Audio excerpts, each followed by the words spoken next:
Welcome to My Favorite CX, a podcast that celebrates exceptional customer experiences. To listen to today's, please choose from one of the following options. Welcome to My Favorite Customer Experience. I'm Chris from Holt CX Consultancy over here in the UK, and I'm joined today by Laura Bassett from Techfluency. Laura, welcome to the show. Thanks, Chris. I'm happy to be here. I'm excited to be here. Well, Laura, obviously we previously worked together at Nice CX1 a couple of years back, and you had an amazing title there. Not the official title, I don't think, but Chief Storyteller, which is quite an awesome thing to be known for.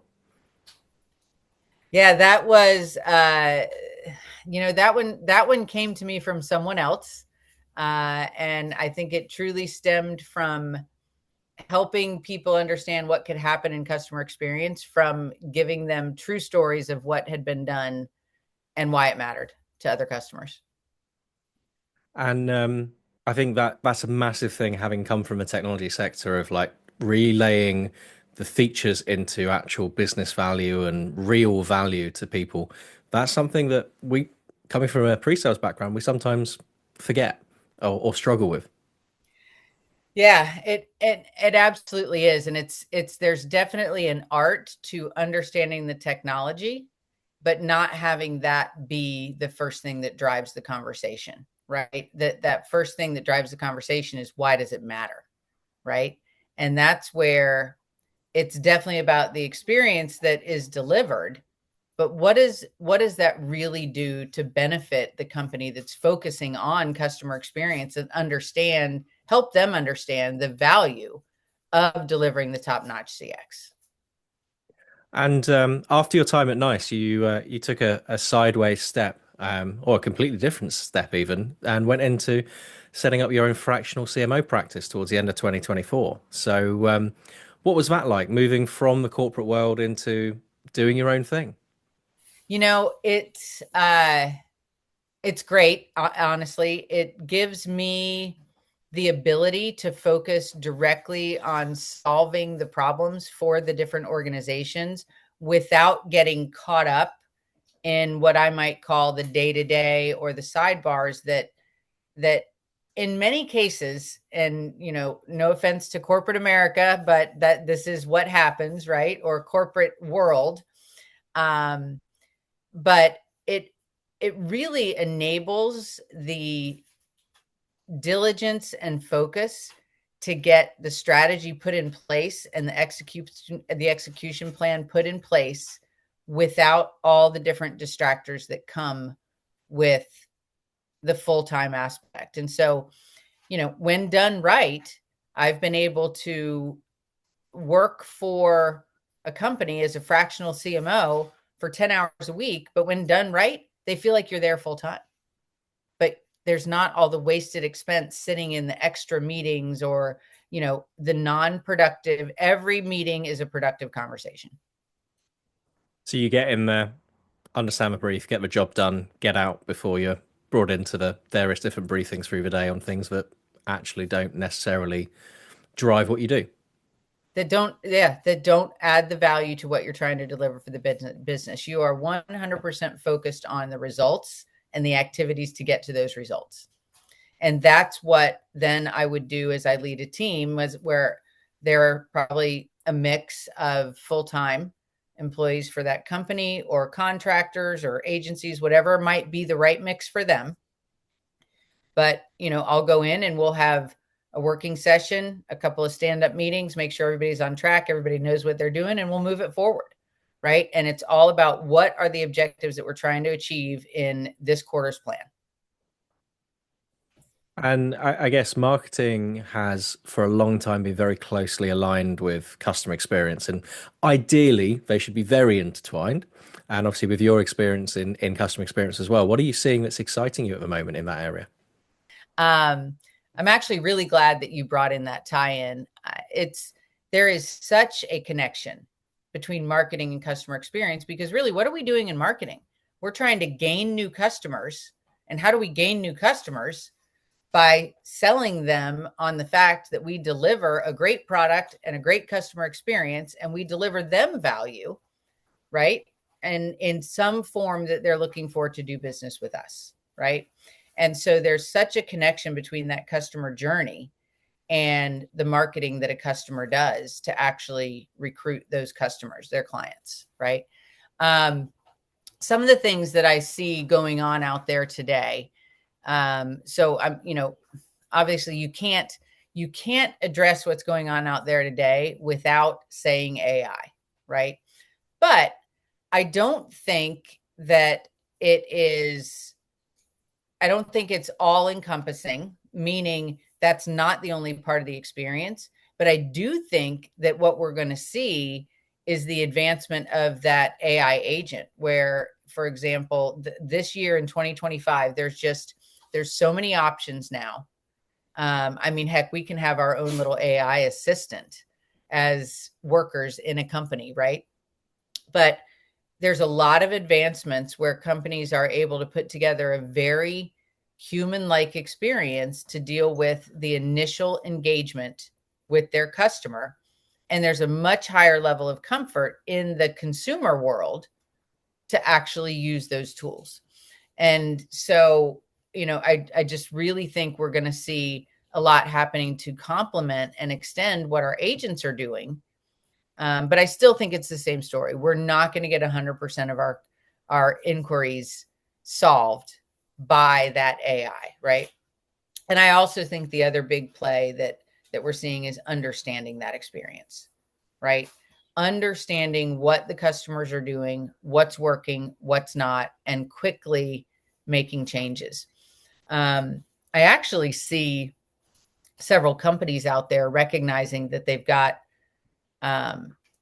with the advent of cloud, look, we all do it, right? We have 5 different apps that we've signed up for. We don't know what we're paying in monthly subscriptions. I actually see companies, and it's almost the great app consolidation, I'll call it, right? I see companies going out there and really assessing, what have I invested in? And one of the places that they're looking, and it's another element of getting rid of some of the silos, but it's about that month over month cost and consolidating what they're doing. And it gives them a real opportunity to optimize the experience and the tools that are delivering it, which in the long run creates a more cohesive experience for the customer when they're communicating with them. I think you talked about consumer comfort as well, and if I think back to the pandemic, one of the things it did was make people more comfortable with video. We're doing this on Zoom right now. Everyone, when your grandparents can go on a Zoom, suddenly it's very accessible. Everyone can do that, and I think with AI, we've seen that in consumer place with Siri and with other applications, and they're all going to light up on my desktop now that I've started mentioning them. But we've become used to them in our day-to-day lives, which means actually if they're well designed in the corporate world and part of customer experience, then we will accept working with that if it works for us, if we can transact and do what we need to. Yeah, absolutely. I think you're spot on, right? If it works, right? And this is something that, if you hearken back to the early days of IVR, right, where it was the first voice response systems, one of the things that as businesses, we'd go in and we'd say, okay, well, we just need to, tell them to press 1 to do this, press 2 to do that, press 3 to do that, right? And we did not make it a good experience. And nor did we ever go back and revisit that experience to see if it needed to change based on how our businesses were changing, right? Same thing applies here.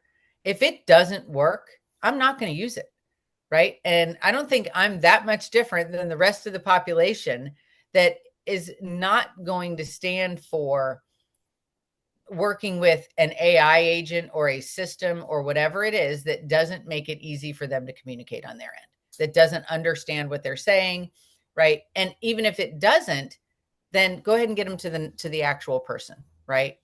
And as businesses, we need to continue to refine that experience, especially with the speed at which technology is developing today, right? And so I guess, I'm just a believer that it's always, nothing's changed there.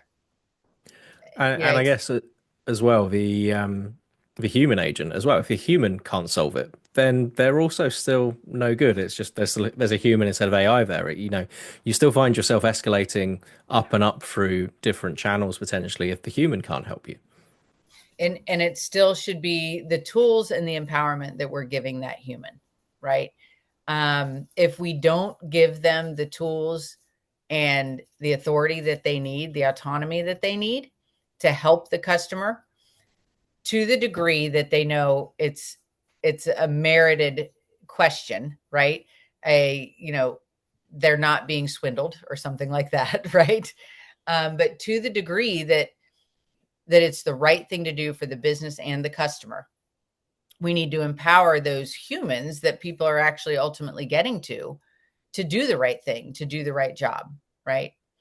And I think that's a key piece still to any experience today.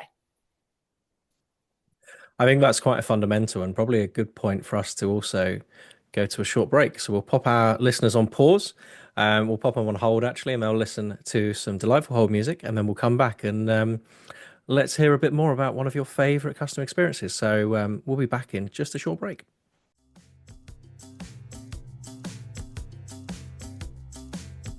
Your call is important to us. Please hold and you'll be connected to your next favorite customer experience shortly.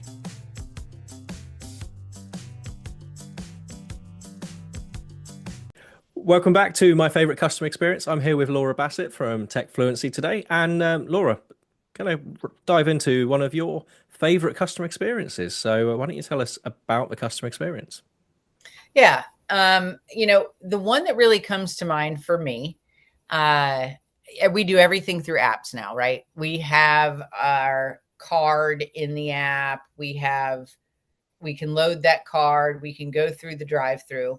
Well, in this particular situation, and I'm not going to mention the company, but there was fraud where somehow someone had gotten in my account and was buying through this business in New Jersey when I'm clearly not in New Jersey. I'm in Florida.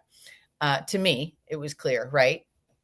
But the company's going to have to dissect that. Well, where I started was in the app to say, I have an issue, and then it was, can you chat? What I really appreciated, and this gets back to, I think, the core of the customer experience today, use the tools that are the most effective tools to get the job done. This was a complex matter, right? And so they were able to quickly get me to a human that could understand and consume what I was actually trying to communicate to them, that there was fraud and it wasn't me. I'm currently in Florida. They just spent $16, and I can see now that they had also spent the same, almost the same amount the day before, right? And the point is, I need to at least lock down the account, right? Well, to make a long story short, they did a great job of getting me through to a human, and that was when the experience actually started to fall apart, because the human was not empowered to do what was needed. They started to tell me that, okay, they're going to issue a ticket. They don't know how to close down the card, this, that, and the other thing. It took me a few times. Ultimately, he did say, you know what, I'm not able to help you. And this is actually what I appreciated. I felt for him to be put in that situation. Because I'm in the industry, I like to think that I have a little bit more patience than the next person. But what he did right is he said, you know what, I need help. And he went and he got another person, and I could actually hear the both of them. She coached him through what he needed to do. She was not his manager. She was a peer that had been at the company a little bit longer. They were able to basically keep me on the phone for a little bit, explained what they were going to do. They were going to issue a new card. They were going to refund the amount that was charged that was not my own. But they were going to need to call me back and kind of review. They needed to review some charges over time, right?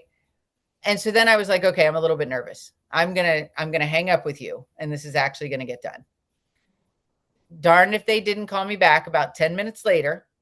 And not only did they have it done, they had tracked back to the time that I told them.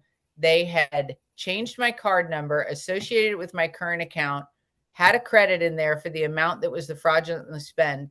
And they personally called me back to let me know, have me log into my account and verify that I could see everything. So they did not keep me on the phone, but they continued to solve my problem. And then they could have just sent me an email, said log in, let me know if everything's okay.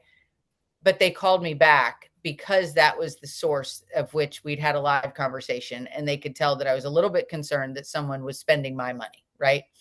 That was what really took it over the top for me.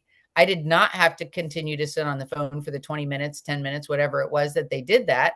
I was off doing something else with my kids, and I was not having to be distracted from that family time in order to solve this problem. And I just thought that really took it over the top, that they cared enough to get it solved, but they didn't lose it in the shuffle as soon as I hung up the phone with them. Because that, I think, is our great fear, is I need to stay on the phone with you to make sure you get this done. Right. And they did. They came back to me, and they actually had it resolved, and they circled back with an in-person touch. And that's really impressive as well, given that the initial triage was good, and then it dipped, and the first agent couldn't necessarily get things done, but also put the ego to one side and went, actually, I do need help here. I'm going to bring someone in, and that person that they brought in got it done, walked you through the process, and then that point of nervousness of, oh, all right, leave it with us. And if you don't trust that company, or if we've been in the industry a while, that doesn't necessarily mean leave it with me, I'm going to deal with it now. It just means into a black hole because the next call coming through. But for you to get it all resolved within the same hour, or within 10 minutes even, is really impressive. Well, and I will tell you what went on in the back of my mind is when they said they would get back to me, I was like, okay, this will be interesting, because I also like to, it's a little game that we play, right? Let's see if they actually can do this, right? If they actually follow through with it. So in my mind, I was like, yeah, this isn't going to happen. And I think that's what really took it over the top for me, is that they did come back, right? But like you said, it started to dip, but they didn't let that be the end all be all of the experience. So I think that particular agent deserves kudos too, for admitting that he needed help. But that's something they've done culturally, right? That's some time that they've spent to say, look, it's okay if you need help. Reach out, let your peer help you. We'll figure out a way to get the problem solved if you don't know. So they've empowered people to feel vulnerable there, and to allow themselves to say, yeah, I need help, rather than just trying to carry on regardless and maybe fix or fudge something. Right. Yep. And I think that's key, right? Culture, in more than just customer experience, but culture is everything, right? And they're going to not only benefit from the experience that those agents ultimately deliver, right? I left that a very happy customer. I'm still going to that business. Had they left me hanging and not refunded my money, I'd probably find a different establishment to go to, right? I can get coffee at other places. But they didn't. They came back, and not only that, that company is going to benefit from the agent retention as well, right? Now that guy feels good about what he did. He probably got a pat on the back internally, and they're going to retain the agents because they feel successful in their job, right? So ultimately there's more and more actual business impact that can come from having that right experience at every point of contact, whether it's digital, whether it's automated, whether it's with a human, right? So even that experience as well, of not just handing it off to that person that could have helped, but being there and being coached through it, you're raising the tide for everyone at that point. So that first agent, he couldn't help you that first time. Next time something comes in, he can probably help that. Might not be 100%, but they'll get there 75% of the time. And that's a culture of learning as well as empowerment. Exactly. That's exactly what I was thinking. And, initially I was like, okay, I'm listening to them solve the problem, right? Or her help him. And at first I was like, oh boy, this is going to take a minute, right? But he continued to communicate with me as well. And he's like, I'm sorry, I want to know how to do this. So, and because he was so straightforward of, I want to learn this, I had more patience for even just that initial part before they told me they would get back to me. You know, they would reach back out to me. I even had more patience during that initial process because he admitted that he wanted to figure it out and he wanted to understand how to help. Right. So when you know that they care, it changes the whole dynamic. Especially when, I think as people that have been in this industry for some time, we have quite a high level of expectation because we know what good looks like. Yes, I think we definitely. So one thing, we definitely have a higher level of expectation. And I think we know what good and bad looks like, just to clarify. One thing I've always done when I am working with companies is I will experience what it's like to do business with their company. It can be so telling of just, have they taken a step back to understand the journey, right? How are they even getting me in the door? Do I feel like a used car salesman is, coming after me? Or do I feel like this is a company that I want to do business with, right? And I just think that's so important. Even today, when I ask companies, have you experienced what it's like to do business with your company? It's less than 25% that have actually gone out and said, what is it that my customers experience? And I just find that in itself can be so helpful to understand even just the little things you can do to change the day-to-day for both your employees and your customers and prospects. 100%. Well, Laura, it sounds like it was from a stressful situation, one that was resolved and put you at peace, and made you feel good about that company. If people want to learn more about Techfluency and yourself, where can they find you?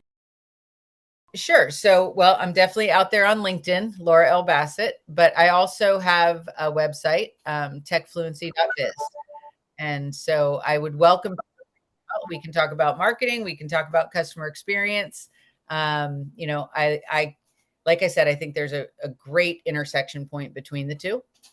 And I'd love to hear from people.